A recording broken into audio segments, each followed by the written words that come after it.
এই যে তুমি, তোমাকেই বলছি, কি ভাবছো? অপেক্ষা করে আছো সময় বদলাবে, সেই মানুষটা আবার বদলে যাবে, আবার আগের মতো তোমার জীবনে ফিরে আসবে? না, তাহলে তুমি ভুলের রাজ্যে বাস করছো। আমি বলবো যত তাড়াতাড়ি হোক নিজেকে এই ভুলের রাজ্য থেকে সরিয়ে নাও। তাতে হয়তো সাময়িক কষ্ট পাবে, কিন্তু ডেলিকার একই রকম কষ্টের হাত থেকে তুমি মুক্তি পাবে। এবার তুমি বলবে সে তো তোমাকে বলেছে সে এখন ব্যস্ত আছে। না, এটা হচ্ছে তার একটা অজুহাত। সত্যি একবার ভেবে দেখো তো, আমাদেরকে যারা ব্যস্ততার কথা বলে বা ব্যস্ততার অজুহাত দেয়, আসলেই কি সে ঠিক ততটা ব্যস্ত থাকে? না, থাকে না। আসলে কি জানো তো, কেউ তোমাকে ঠিক কতটুকু সময় দেবে বা তোমার সঙ্গে ঠিক কতটুকু কথা বলবে, এটা সম্পূর্ণভাবে নির্ভর করে তার জীবনে তোমার প্রয়োজনীয়তাটা কতটা, বা তুমি তার কাছে কতটা গুরুত্বপূর্ণ। কেউ যদি চায় তাহলে সমস্ত ব্যস্ততার মধ্যে থেকেও তোমার সঙ্গে যোগাযোগ রাখতে পারে। কেউ যদি চায় তাহলে সমস্ত ব্যস্ততাকে পাশে ফেলেও তোমার সাথে কথা বলতে পারে। কি জানো তো, আমাদের পৃথিবীতে না এমন অনেক মানুষ আছে, আমাদের জীবনেও এমন অনেক মানুষ আছে, তোমার জীবনেও আছে, যে সত্যিই তোমার সঙ্গে কথা বলতে চায়, যার জীবনে সত্যিই তুমি গুরুত্বপূর্ণ, সে কিন্তু সমস্ত কিছুর মধ্যে থেকেও তোমার সাথে যোগাযোগ রাখবে। এমন কিছু মানুষ আছে যে তোমার মেসেজ স্ক্রিনে দেখলেই সেটাকে অ্যাভয়েড করে চলে যাবে, জাস্ট ইগনোর করে চলে যাবে।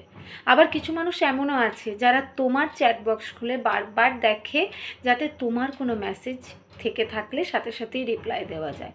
সে জানে তোমার কোনো মেসেজ আসবে না, তাও তারপরও সে অপেক্ষা করবে। সে প্রতিদিন অপেক্ষা করবে, সে প্রতি রাত অপেক্ষা করবে, ঘুম চোখেও সে বারবার ফোনে হাত দিয়ে দেখবে পাছে তোমার কোনো মেসেজ এসছে, যদি তার রিপ্লাই দিতে লেট হয়ে যায়। এমন অনেক মানুষ আছে জানো, যারা সমস্ত কিছুকে বাদ দিয়ে তোমার সঙ্গে সম্পর্কটা ঠিক রাখার চেষ্টা করবে। পৃথিবীর সব কিছু একদিকে আর তাদের কাছে তোমার গুরুত্ব অন্যদিকে। আবার এমনও কিছু মানুষ আছে যারা প্রতিটা মুহূর্তে অজুহাত খুঁজে বেড়াবে এই সম্পর্কটা থেকে বেরিয়ে আসার জন্য। তুমি কি ভাবছো সে তোমাকে যা বোঝাচ্ছে তুমি তাই বুঝে যাবে আর তারপর একদিন সমস্তটা ঠিক হয়ে যাবে? না, কিচ্ছু ঠিক হবে না। মিলিয়ে নিও আমার কথা, যে মানুষ একবার বদলে যায় সে আর কখনো ঠিক হয় না। একবার আমাদের জীবন থেকে সরে গেলে কেউ কোনো দিন আর আমাদের জীবনে ফিরে আসতে পারে না। আমরা বোকার মতো অপেক্ষা করে থাকি আর নিজেদের মনকে আরও একটু একটু করে কষ্ট দিই। আসলে কি জানো তো, আমাদের মনকে না আমরা নিজেরাই কষ্ট দিই, আমরাই সুযোগ দিই অন্যদের কষ্ট দেওয়া। যদি আমরা নিজেদের ভালোবাসি তাহলে কারো ক্ষমতা নেই আমাদের কষ্ট দেওয়ার বা আমাদের ভেঙে ফেলার। তাই বলবো, যদি তুমিও এরকম কোনো সম্পর্কের মধ্যে থাকো, যদি তুমিও বুঝতে পারো দিনের পর দিন কেউ তোমায় মিথ্যে অজুহাত দিচ্ছে, তাহলে সরে এসো সেখান থেকে।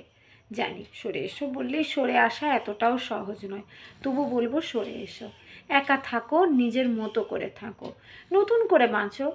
একটু একটু করে নিজেকে প্রতিদিন কেন মারছো এভাবে, কেন কষ্ট দিচ্ছ অন্যের জন্য?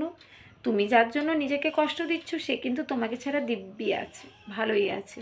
তাই তোমাকেও ভালো থাকতে হবে, নিজের জন্য ভালো থাকো। এই পৃথিবীতে তো তোমার জন্য অনেকে আছে, তুমি তাদের মধ্যে কাউকে বেছে নাও, তারপর ভালো থাকো।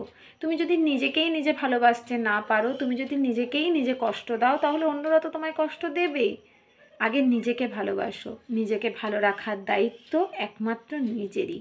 অন্য কেউ তোমায় ভালো রাখতে পারবে না যদি না তুমি নিজেকে নিজে ভালো রাখো। তাই সবার আগে নিজেকে ভালোবাসো।